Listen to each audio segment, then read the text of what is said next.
Es por la predisposición que tiene quizás la persona. Es un poco complejo explicar por qué la elección es una elección inconsciente quizás a la compulsión a cierta actividad, que lógicamente habría que ver en lo que es ya la historia de la persona. ¿Hay adicciones que pueden tener algún componente genético, por ejemplo? ¿Existe algún tipo de esas adicciones? En el caso de trastornos obsesivos, sí se habla de un componente genético. Sin embargo, en otros casos es, como decía, simplemente es del hecho de desplazar ciertos vacíos, ciertas faltas principalmente hacia una actividad socialmente aceptable como viene a ser el trabajo. Y eso sucede con varias actividades, ¿no? Hay artistas, por ejemplo, que son adictos también a seguir produciendo arte. Sin embargo, lo que están haciendo es sublimando. Para que se entienda lo que es sublimación, es hacer actividades que no son vistas como algo negativo, pero que sin embargo tratan de mellar ciertos vacíos internos o ciertas pulsiones internas que tiene la persona que van direccionadas hacia otra cosa. Bien, yo quiero hablar de una de las adicciones modernas, una de las adicciones de nuestros tiempos. Una de las adicciones con la que seguramente muchos de ustedes que nos están viendo en casita, sea papá, mamá, los hijos, algunos vecinos que nos ven también, se van a identificar. Ay, ya sé que... ¿Verdad? Sí, ¿sabes? Todos. Viejito, pero genera adicción. El celular, pero es realmente impresionante. Hay empresas, ¿no es cierto?, donde se han emitido comunicados internos en los cuales se prohíbe por completo el uso del celular en horas laborables porque sencillamente se ha convertido en un tremendo perjuicio. El empleado está viendo todo el tiempo el internet, atento al mensaje, ¿no?, del WhatsApp o del Facebook. Es definitivamente considero yo, una adicción de los tiempos modernos que está siendo bastante... Mira la gente hablando por sobre todo el tiempo, ¿no es cierto? Es impresionante, en el auto, en la calle, celular, comunicarse por celular de alguna manera. A ver, Betania, ¿qué podemos decir sobre esta adicción de los tiempos modernos? Pues es interesante lo que me preguntas, porque hay que aprender a diferenciar lo que es la adicción al internet y la adicción dentro del internet, ¿no? Y yo creo que lo que más está causando sensación ahora son las redes sociales. Y efectivamente las redes sociales, ¿cómo ocasionan un impacto a nivel de una adicción, en especial en los adolescentes? Más que todo es porque estos tienen una estructura de personalidad la cual tiende a ser evitativa.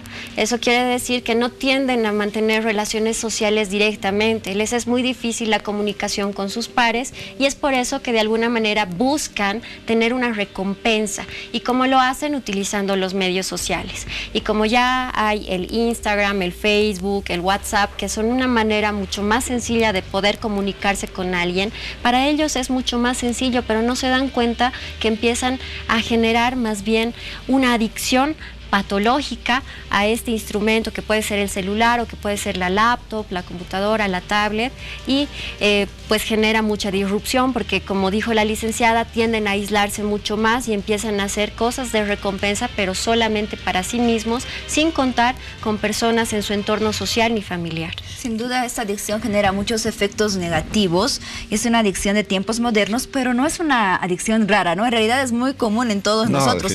¿Quién de nosotros no está adicto al celular una buena parte del tiempo?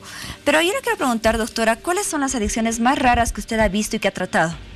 Bueno, una no rara, pero sí que recientemente se ha escuchado acá, es la adicción al juego. Quizás antes en Bolivia no habíamos escuchado tanto de esto, si bien lo hemos escuchado por internet, por medios sociales, etcétera, pero aquí en Bolivia muy raramente al centro de rehabilitación acuden por esta causa. Sin embargo, en el último tiempo sí están acudiendo pacientes que tienen problemas en la conducta en relación al juego, pero también pacientes en relación a las relaciones interpersonales. Eso quiere decir una adicción a la pareja, pero que nosotros lo tomamos como una codependencia emocional. Adicción a la pareja. A ver, me interesa mucho lo que tú acabas de decir. ¿Cómo se pone de manifiesto una adicción a la pareja? Más que todo es un vínculo desadaptativo entre dos personas, ¿no? Una genera mucha más dependencia a la otra y puede generar una relación bastante tóxica, que cuando existe una ruptura por X motivo genera mucha disrupción en un paciente, y es por eso que se llega al hospital y empieza la primera consulta, y es más, quizás requiere otro tipo de manejos, tanto psicológicos como psiquiátricos. Pues seguramente algunas parejas que nos están viendo, ¿no es cierto?, comenzarán a analizar la situación. Dijiste algo muy interesante respecto de la adicción a los videojuegos. Hace algunos días nos tocó atender un caso en Noticieros al Día de Bolivisión de unos padres desesperados que buscaban a su hijo. Vienen en la tarde porque no aparecía desde la mañana y de repente llegan al día siguiente en la tarde para decirnos lo encontramos. ¿Dónde? Estaba en un punto de internet que trabaja prácticamente las 24 horas y el niño no había sido la primera vez que estaba en esos afanes. Una adicción absoluta al juego, al punto que estaba prácticamente a punto de perder el año porque había descuidado los estudios, siendo que era un chico absolutamente responsable, que cumplía con absolutamente todas las tareas, un chico muy inteligente además, pero ahí está el daño, ¿verdad? No es solamente el daño físico o emocional que se vaya a ver en la persona de manera inmediata, sino también las consecuencias para su futuro, para sus proyecciones personales, familiares. Exactamente. Habría que ver en casos como este también cómo va el tema de lo que es la comunicación y el relacionamiento que tiene el niño con su familia y con sus pares. Porque en muchos casos niños y niñas, que generalmente son niños que generan esta adicción a lo que son los videojuegos, internet y juegos en red y todo esto, es porque hay algún problema en lo que es la comunicación. Son personas que quizás no pueden comunicarse bien en la casa por diversos motivos, pero también les cuesta entablar relaciones con personas de su misma edad, por niveles de autoestima, de cuestiones de inseguridad. Entonces, al no poder generar este tipo de relaciones con sus pares y no poder comunicarlo a su familia, lógicamente se refugian en lo que es el juego, donde ellos pueden tener una identidad diferente. Cabe aclarar que en los juegos en red, por ejemplo, uno juega a ser alguien que no es. Entonces ahí escoges cómo quisieras verte, cómo quisieras ser.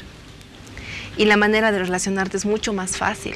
Porque en los juegos en red, por ejemplo, tienes contacto con otras personas, virtual, pero tienes ese contacto, solo que adoptando una identidad que te da mucha más seguridad. Incluso podría llegar a analizarse cuál es el tipo de características de personajes que eligen este tipo de personas. Porque en los personajes puedes ver también el deseo de lo que quieren llegar a ser. Entonces, en estos casos es muy importante trabajar también con los papás, con los hermanos, con la familia, para que así se pueda ver un poquito de dónde está viniendo esta necesidad de comunicarse a través de alguien que no es uno mismo. Es bastante profundo. No, así es.